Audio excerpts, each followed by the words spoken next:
Hare Krishna. Welcome to वैदिक village. आप सब लोगों का वैदिक विलेज में बहुत बहुत स्वागत है। आज हम भगवत गीता के 27वें और 28वें श्लोक का अध्ययन करेंगे। देखते हैं कि भगवान श्री कृष्ण अर्जुन को योग और यज्ञ के बारे में जो बता रहे थे उसके बारे में आगे क्या बताते हैं। तो चलिए, 27वें श्लोक में भगवान श्री कृष्ण है वो अर्जुन को कहते हैं, सर्वाणींद्रिय कर्माणि प्राण कर्माणि चापरे आत्म संयम योगानु जुह्वति ज्ञान दीपिते। सर्वाणींद्रिय कर्माणि प्राण कर्माणि चापरे आत्म संयम योगाग्नो जुह्वति ज्ञान दीपिते। 28वां जो श्लोक है उसके अंदर भगवान बताते हैं कि द्रव्य यज्ञास तपो यज्ञ योग यज्ञस्य तथा परे स्वाध्याय ज्ञान यज्ञश्च यतयः संस्थिता वृता। तो ये जो श्लोक है 27 और 28 श्लोक है, उसके अंदर जो भगवान श्री कृष्ण है वो अर्जुन को वही योगों के बारे में बता रहे हैं, वही यज्ञ के बारे में, अलग अलग तरीके के जो यज्ञ हैं उसके बारे में बता रहे हैं कि यज्ञ सिर्फ वही नहीं होता है कि जो हम आग के अंदर घी डाल के जैसे अग्नि में जो आहुतियां देते हैं वो भी यज्ञ का एक प्रकार है निश्चित तौर पे। लेकिन और किस किस तरीके से यज्ञ हो सकते हैं, किस तरीके से हम काम करें जो कि कर्म ना रह के एक यज्ञ बन जाए। क्या हमारा काम भी यज्ञ बन सकता है क्या हमारी एक्शंस भी यज्ञ बन सकते हैं क्या? उसको बहुत अच्छे से एक्सप्लेन किया गया है। परपट में श्रील प्रभुपाद बताते हैं कि वैदिक शास्त्र दो तरीके के आत्मा बताते हैं, एक तो परग आत्मा और एक प्रत्यत आत्मा। तो जब तक हम हमारे जो सेंसेस हैं, जो भी इंद्रियां हैं, उनको सिर्फ और सिर्फ एक्सटर्नली एंगेज रखते हैं, बाहर इंद्रिय तृप्ति के अंदर एंगेज रखते हैं, आंख से कोई भाई सुंदर चीज को देखना है, बहुत अच्छी सीनरी देखनी है, जीभ से कुछ बहुत टेस्टी खाना है ना, बाकी भी जो सेंसेस हैं उनको सिर्फ और सिर्फ कुछ ना कुछ बाहर से खुद के भोग के लिए इकट्ठा करना, वो क्या हो गया? वो तो इंद्रिय तृप्ति हो गई ना। लेकिन अगर यही जो इंद्रिय अपनी सेंसेस हैं इनको अगर कंट्रोल करके, माइंड को पूरी तरीके से स्थित करके अगर सेल्फ रियलाइजेशन के अंदर, आत्म साक्षात्कार के डायरेक्शन के अंदर अगर इनको निर्देशित किया जाए तो वो भी यज्ञ कहलाता है। उस यज्ञ के अंदर जो फायर होती है, अग्नि का काम कौन करता है? Controlled mind.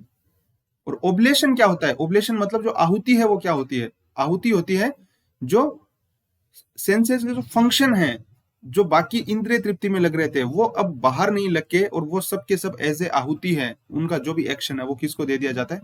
माइंड को। उसके अलावा और भी जैसे यज्ञ है कि बहुत ज्यादा तपस्या की जाती है, मिस्टिक कुछ चमत्कारी पावर जैसे अष्टांग या फिर हठ योग होता है उसको किया जाता है, ठीक है।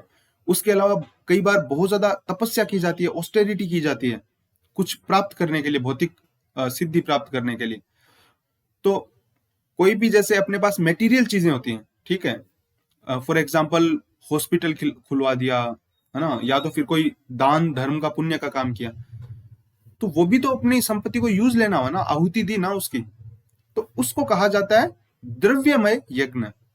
वो द्रव्यमय यज्ञ है।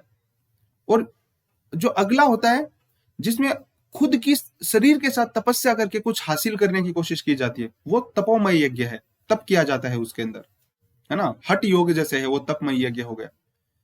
उससे भी ज्यादा कुछ जो ज्ञान अर्जित करने का जो तपस्या है, जैसे बहुत तपस्या करके शास्त्रों का अध्ययन किया जाता है, उसको स्वाध्याय यज्ञ कहा जाता है। जैसे अलग अलग वेदों का, शास्त्रों का अध्ययन किया जाए, उपनिषदों का अध्ययन किया जाए।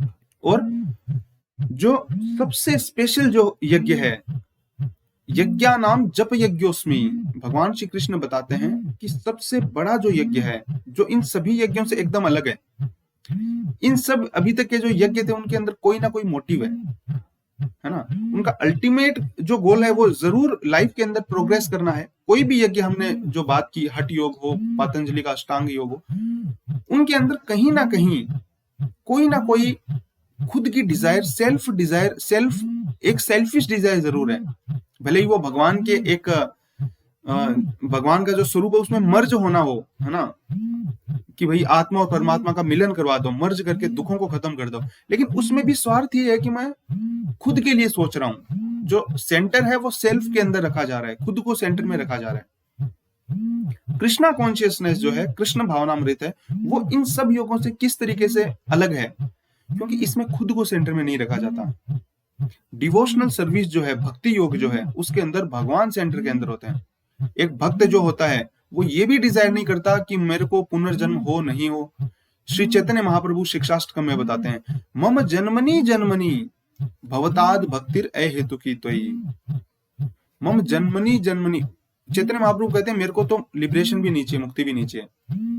जन्मनी जन्मनी, बार बार जन्म मिलते रहें और आपकी जो अहेतु की भक्ति है वो बस मिलती रहे।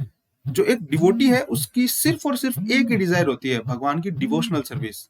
चाहे वो यहाँ करे, वो कहीं भी करे, भगवान उसको जिस अवस्था में रखना चाहे वो पूरी तरीके से संतुष्ट और खुश होता है। इस हिसाब से जो डिवोशनल जो एक्टिविटी है, जो भक्ति योग है, वो बाकी सभी योगों से, बाकी सभी यज्ञों से अलग है। और भक्ति योग के अंदर और कोई यज्ञ करने की जरूरत भी नहीं है, क्योंकि बाकी यज्ञों का जो अल्टीमेट जो गोल है ना, वो तो भगवान को प्राप्त करना ही है ना। भले ही शुरू में आजकल अपने को ये बताया जाता हो कि योग का मतलब कोई शरीर की जो है वो बलिष्ठ हो जाना है, योग का मतलब स्वास्थ्य को अच्छा कर लेना है, योग का मतलब ये पाना है, यज्ञ का मतलब ये पाना है, वो पाना है।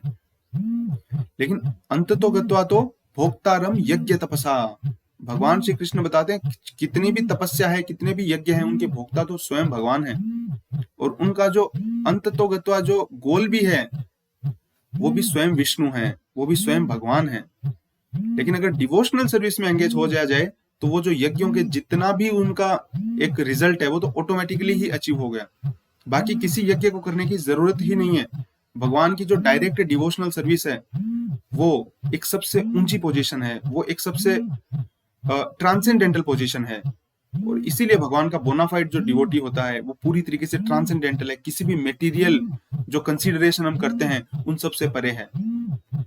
और उस यज्ञ को करने का सबसे इजीएस्ट मेथड है Hare Krishna Krishna Krishna Hare Hare, Hare Ram Ram Ram Hare Hare. Just to listen about the lord, भगवान के बारे में ज्यादा से ज्यादा उनके नामों को, उनकी कीर्ति को उच्चारण करना और उनके बारे में ज्यादा से ज्यादा सुनना, ये सबसे आसान तरीका है इस कलयुग के अंदर। तो चलिए आइए हम लोग भी जो यज्ञ का सबसे सरल और सबसे सटीक और इफेक्टिव जो तरीका है उसको अपनाते हैं और डिवोशनल सर्विस को करने की कोशिश करते हैं अपने लाइफ के अंदर। आपको अगर हमारे वीडियोस अच्छे लगे हो तो प्लीज इनको लाइक कीजिएगा, चैनल को सब्सक्राइब करना और जितने ज्यादा लोग हो सके उनके साथ इसको शेयर जरूर करना। ये हम भारतीयों की ड्यूटी है कि वैदिक विजडम को समस्त लोगों तक हम पहुंचाएं। This is the time to flood this world with Vedic wisdom. We sincerely request you to please help us in spreading this Vedic wisdom like a wildfire. Thank you very much for coming to Vedic Village. Hare Krishna. Jai Srila Prabhupada.